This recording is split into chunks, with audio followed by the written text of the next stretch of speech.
I'm babysitting Black-Eyed Children, Part 5, the finale. This wonderful series is written by Reddit user RoseBlack2222. So grab your coffee, sit back and enjoy the show. I woke up once again to the children knocking on my bedroom door. I sighed and took a moment to mentally prepare myself for whatever it was they were going to have me do before opening it to Abraham and Louise's foreboding gazes. "Alright, where do I need to drive us today?" I asked them. "There's no need for that," Abraham replied. "We need you to come down with us to your basement." "Really? Well, it's about time I find out what you two have been up to down there." "You aren't going down there yet," Louise said. "We need to wait for our parents to come back. They should be here soon." "Finally! They'll take you both home and I'll be done with this." While I was waiting for Eliza and Norman to arrive, I went downstairs to get some breakfast. As I was plating the bacon and eggs, I heard a knock at the door. I answered it to find Eliza standing on my porch. "Hello," Eliza said. "How have the kids been?" "Like perfect little angels," I replied, making no attempt to hide the heavy sarcasm in my voice. "Where's Norman?" "He's in the car. Actually, can you open your garage? We brought something that we wanted to show you privately." I knew that was what she was referring to wasn't going to be anything good. I opened the garage and closed it once Norman was inside. "What did you guys bring?" I asked him after he stepped out of the car. He took me to the trunk and opened it. Inside, I saw a man and woman were tied up. "Why did you do this?" I asked, starting to panic. "Somebody will probably be looking for them. Who are they anyway?" "They did something that hurt our family," Norman told me. "We couldn't have that, so we tracked them down and brought them here," Eliza said. "I see. Well, I'm probably going to end up needing to move after this, so what are you going to do to them? Ritual sacrifice?" "No, nothing like that. We have something else in mind for them." The kids led us to my basement. There I was finally able to find out what the stuff I had been collecting was being used for. The body parts of the corpse I stole were scattered inside a large pentagram made of salt with some runes drawn with chalk, and the candles that were lit in it. The items I had collected were within its circumference. At its centre was the chicken. She was sitting on top of her eggs in an old basket I kept in the basement. Eliza and Norman had people who they kidnapped with them. I don't know what they did to them before coming to my home, but they seemed unable to move despite being awake. They were put in a circle with the chicken between them. Eliza, Norman and the kids then joined hands. "Step back, please," Norman told me. I did as I was told while they began chanting. The people they kidnapped looked at me with desperation in their eyes. I could only give an apologetic shrug in response. There was no way in hell I was going to interfere, knowing what this family was capable of. I know that sounds cowardly, but don't act like you would be any more efficient if you were in my place. Anyway, when they started chanting, the other items began levitating and rotating. Norman and the rest of his family shot the inky stuff from their mouths at the same time. It went towards the couple and enveloped them. When it did, the candles' flames began flaring up. It went so high that I'm surprised they didn't burn my ceiling. While the flames did no damage to my things, they still gave off an intense heat. Actually, saying they did no damage isn't accurate. Even though no damage were done to things outside the pentagram, the flames did affect the things inside it.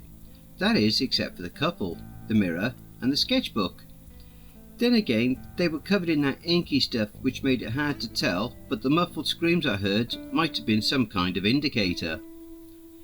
I noticed the mirror was starting to ripple. I could see the faces of two people in it, a man and a woman, presumably another couple.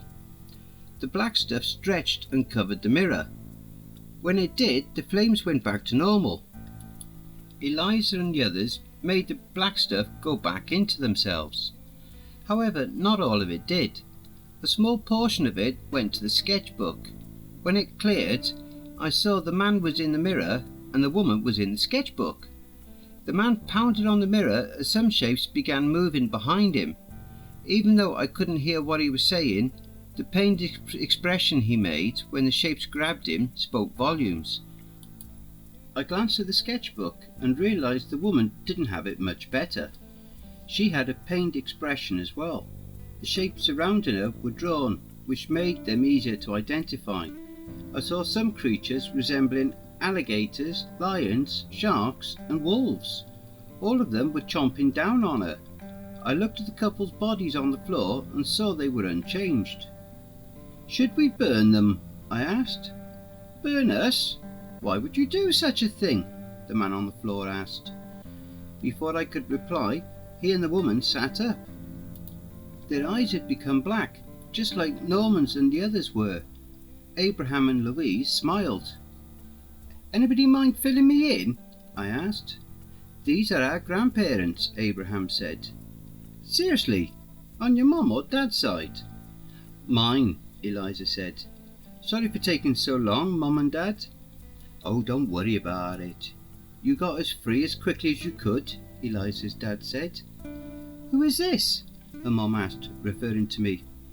"He's the kid's babysitter," Norman told them. "Yep, that's me," I said. "Does this mean I'm finally done with that? Speaking of which..." "Indeed you are. We just need one more thing before we leave though. Help us get the gifts in the car." "Gifts?" "Yes, as part of the ritual we needed things relating to Eliza's parents' interest." "And they like chickens?" "Well, I happen to be a bird lover," Eliza's dad said to me.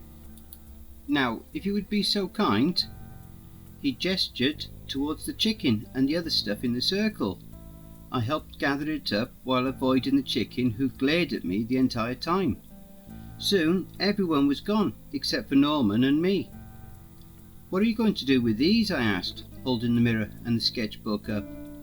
"Let me see those." I handed the mirror and sketchbook over to him. He tore out the pages that had the woman drawn in it and flipped it to the other side, which was blank. Norman held it over the mirror. The reflection, which had the man trapped inside, began stretching. It latched onto the paper. When it pulled away, I saw the man was now also in a drawing similar to the woman, and the mirror looked normal. "So close, yet so far. I'd say it's a fitting punishment for messing with us," Norman said. "You can keep this for a souvenir. Let it be a reminder to you what happens to those who bring us harm. Oh, and before I forget, this is for you." He pulled out a large sum of cash and handed it to me. The amount he gave me almost made up for the psychological damage I've received. I saw him out to my front door and into his car. Although I am relieved to see them go, something they said has me worried. It was that since they thought I did a good job, they may want my services again. With that in mind, I am moving as soon as I can, because fuck that. One more thing before I conclude, though. I feel as if I've had a moral obligation to help the couple trapped in the sketch. Call me crazy, but the idea of leaving them trapped in eternal torture does not help my issues mentally. In that regard, I'm open to ideas that I may have helped them. There is one positive thing I can take away from this, however. With the money I was paid, I won't need to work again for a little while, and I really need a break from all of this after, moving and helping the couple. Wow, that was an epic episode. If you enjoyed listening to this instalment, be sure to pop over to the author's Reddit profile, RoseBlack2222, and drop them a line, or even give them a glowing review. The link to their Reddit profile will be below in the description, and be sure to check out their Patreon for more stories. The link to their Patreon will also be listed below. Thank you for listening, and if you enjoyed my narration, then please feel free to like and share the video, leave a comment below, and don't forget to hit that subscribe button and tap the notification bell and then select all. That way you'll receive all notifications each time I upload a new video. Have you had any cryptid sightings, paranormal or supernatural encounters, or even had any creepy or terrifying situations that you would like to share? Or have you even written a CreepyPasta story that you would like me to narrate? You can submit your stories and encounters to cryptidsroost@gmail.com. If you wish to remain anonymous, that's fine with me, not a problem. Now I also have a Facebook group, Twitter, Reddit and Discord, although I don't have my own server yet. Now again, all the relevant links will be below. If you would like to support the channel and help to make it grow, my PayPal is paypal.me/Cryptids Roost. Again, that'll all be listed below. Oh, and one final note, I am in the process of creating a couple of merch stores, one on Redbubble and one on Teespring, so be sure to keep your eye out for any further notifications of those. Okay? And don't forget, where fear is, happiness is not.